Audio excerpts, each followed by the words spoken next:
Hey ladies, it's Charlie O and Lola, and we're the Shady Ladies. We're a couple of love coaches that love to sit on the patio, drink champagne, and talk about sex and love and relationships with no shame. We're here to help you to keep it exciting. Hello, it's a sunny day and it's a great day for patio time and patio talk. On that note, cheers, ladies. Oh, cheers. Cheers. Yay. We are here today and we have Caitlin, who is a licensed clinical professional counselor. And she's going to talk to us a little bit about COVID and after COVID and just the relationships that people are going through and just kind of what she's seeing out there, because we've seen a lot of stuff, but there's a lot of people that are unfortunately survived COVID but then getting divorced or having issues and just a lot of crazy stuff going on with any type of thing. So on that note, I'm going to just say welcome, Caitlin. How are you? I'm good. Thank you for having me. Thank you for coming. We are so excited. Yeah, very much. So we want to just let the everybody know a little bit more about you. So how long have you been actually a counselor? So I have been a licensed counselor for about 12 years. And what made you decide to get into this field? I started out interested in psychology and was kind of trying to decide what my next steps were after I graduated college. And I grew up, my mom was a school counselor and had really positive experiences with some of my counseling classes in undergrad. And so I decided to pursue that, and it just ended up being a really good fit. That is amazing. I admire you because I am the person that probably needs to go to counseling. So I would not be a good counselor. So. We can all use a little counseling. Yes, we all need support. Yes, I second that. So as I was saying, I know you've been doing counseling all through the COVID thing, and I know I'm sure you had a lot of where you weren't interacting with people face to face. So how was that for you, and also for your patients? It definitely started out as kind of a whirlwind, trying to figure out how to transition to telehealth and how to still connect with people, and just to kind of, following regulations and making sure people were still getting the support they needed given the circumstances. But I think a lot of counselors and of course people were really resilient through this process. And luckily for me, I was able to get back in the office pretty quickly just by, following certain procedures and being safe.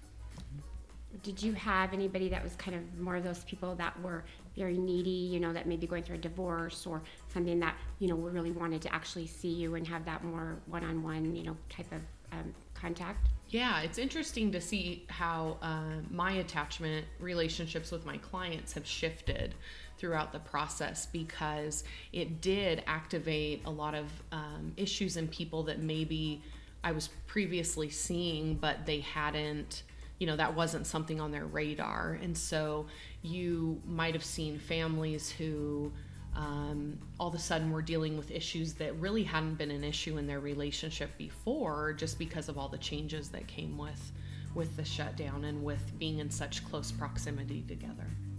That's what I was wondering, because I just was reading this thing of how these couples, they're stuck there when they're busy working like 60, 80 hours a week, especially when they've got jobs and kids and they're running here and there, and then all of a sudden they're in this place and then all the kids are there, and then they start recognizing all these things like, oh, I didn't know you did that, or oh, I mean legitly, and then you see it over and over, because it wasn't like it was like a vacation. You're in there for months and months of this. Right. So I'm wondering if that's kind of a lot of it too, how it's triggering a lot of that, like, oh, do I really love this person now that I've seen all this real person? Yeah, as humans we have so many defense mechanisms and tools that allow us to function in our relationships, and certainly being in a lockdown with different responsibilities, schooling children, still trying to figure out how do I do this job from home, and even worrying about things down to toilet paper. Like legitimately, oh yeah, incredible. But yeah, toilet paper. It Yeah. certainly changed dynamics, and I think that people, they have faced challenges that maybe they could use those defense mechanisms and avoid before. That now, you can't just go out for a beer with your buddies or avoid it because you're in lockdown together. Yeah. And that's when like the happy hours that would start we used to be at 4, we're now at 10 o'clock in the morning. Right, exactly. And we all know we've done it, so I can just bad be that person Right. that says that. But yeah, absolutely, yes. So on another note, as far as I know, you said that you were doing like telehealth, which is when you're just like can see them, but they're not actually physically in your office. Do you have people that now are wanting that more than they were like? Is it kind of like where they would rather just do that because of ease of like maybe work or having to drive and traffic? So I was curious if that was kind of what that was like. Yeah, I think the cool thing that's come out of this, among other things, is it's given people the opportunity to try therapy in different ways. And I think that has increased, maybe people's opportunities to get in touch with a counselor and work with them. Because if you're in a rural area, or even if you're just busy with kids and with your schedule, to be able to seek And not have to commute. Exactly. To be able to, seek consult with someone and have some of that self-care time, and to not have to take 3 hours out of your day to drive and sit at the appointment and drive back, has been really good. So maybe that's one of the positives, is it's allowed people that maybe wouldn't have considered it before access counseling. Nice. I like that. On that note too, do you think that maybe, I don't know if this is just my feeling, because I know some couples, one of the persons doesn't really want to go because it's not their idea or whatever. Maybe that type of a atmosphere would be better. I mean, dynamics like let's say a husband and a wife, and one of them knows he wants to go, but the others, but maybe would that be more workable for them? Maybe. Yeah, it provides another step that may be more comfortable for people who aren't quite sure about therapy and what it looks like, or are concerned about that, or maybe even autonomy or privacy. Not wanting to go into a building and maybe run into someone that they know. Yeah. It really has kind of opened the door for that. Yeah, and maybe just getting, like, especially if somebody's, some man or woman is in their 50s and they've never done any counseling, but so it's kind of like putting their toe in the water and just kind of like just a start anyways, at least. Yeah. So, which I love that. I think it is. awesome. It's a platform that would allow people to give it a try and, hopefully still have a little bit of protection that helps them to feel safe, because it's through the computer. So are these like phone calls, or are they video calls? What are you seeing? So I have a HIPAA compliant platform that allows me to do lifetime videos with clients with video and audio, and so it's really just like being in a session with just the protection of being in the safety of your home. Yeah. Yeah. What about people who maybe don't feel really technically advanced, and they're like, well, I don't know. I mean, I need to see someone face to face, but then, they also like the idea of the autonomy a little bit of being at home. So what would you say for them who are kind of like, I'm scared, I don't really know how to do all that technical stuff? Is it something easy they can? Absolutely. I think it was a learning curve for all of us, but I'll tell you, if I can figure it out, anybody can. And so if that's a concern, you just communicate with whatever provider you're working with, and they're going to walk you through it. But as we're seeing telehealth platforms become more streamlined, it's so easy. If you can, work a cell phone, even sort of, you're going to be okay with figuring this out. Very good. Yeah. So it'll help everyone. Yeah. No, Don't be scared. why would you? Just try it. Yeah. And if not, call for help. Exactly. Or throw it across the room. No, that was back in the day. There is help. There's always help. And that's when you go to a counselor. Just gotta ask. When you're throwing your computer across the room. So, okay, next question. I know I'm full of them today, but so COVID versus do you see it has brought people closer together, because I hear that so much, you know, like they've had to be where, you know, it's like, this is us, this is all we have, you know, this could be the end of the world.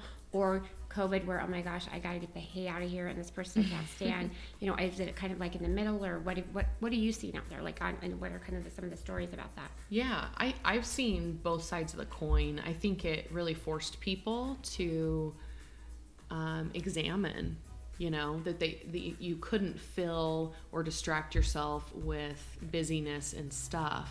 And so that has caused people to really evaluate their relationship and where they're at. And I think that has allowed some people to reprioritize and get closer and really go back to the basics and connect.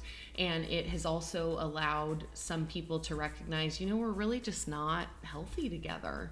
And life is short. Here we are dealing with a pandemic, and you know, maybe consider making some changes or addressing some of the issues, you know, seeking therapy or getting help to deal with some of the things that maybe they were avoiding. Yeah, I think so. Because, you know, we're so busy before pre-pandemic, Right. and, you know, it's easy to busy your lives even more than what you're already busy. And Yes. it's sort of as a way to avoid what you weren't really wanting to look at. Because, you know, we all have it. Every single person has that thing that they're not really wanting to address. So, you know, I think that the pandemic sort of highlighted that, and now you can't run from it anymore because you're Right. stuck at home. Yeah, totally. Yeah, You know. you can't sweep it under the carpet like you Yeah. used to do, right? Yeah. Or get in your car and Yeah. play your music, like Right. Right. Yeah, or go to happy hour, or Yeah. or shop. I mean, you Yeah. know, or work out even. I mean, so many of those things we got stuck having to avoid. We weren't able to go to those places and social settings and things like that. So, yeah, I think that even people who weren't ready to prioritize Yeah. were kind of forced to prioritize. Yes. But it's a good thing. It is a good thing. Maybe if we can find a little bit of light in the situation, I'm hoping that for everyone, you know, even if it does mean you choose to part, that might have been the best thing anyway. Yeah. Could have been. You know, Could have I been. know for myself personally, after 17 years, you know, this was long before the pandemic, but, you know, the divorce was the best thing ever. Yeah. I got to choose a whole new type of relationship that I was really longing for. So, you know, I don't really think divorce is necessarily a bad thing, but, Right. you know. yeah. Well, if you don't want, I mean, you can only be unhappy for so long, or people who live unhappy. But Yeah.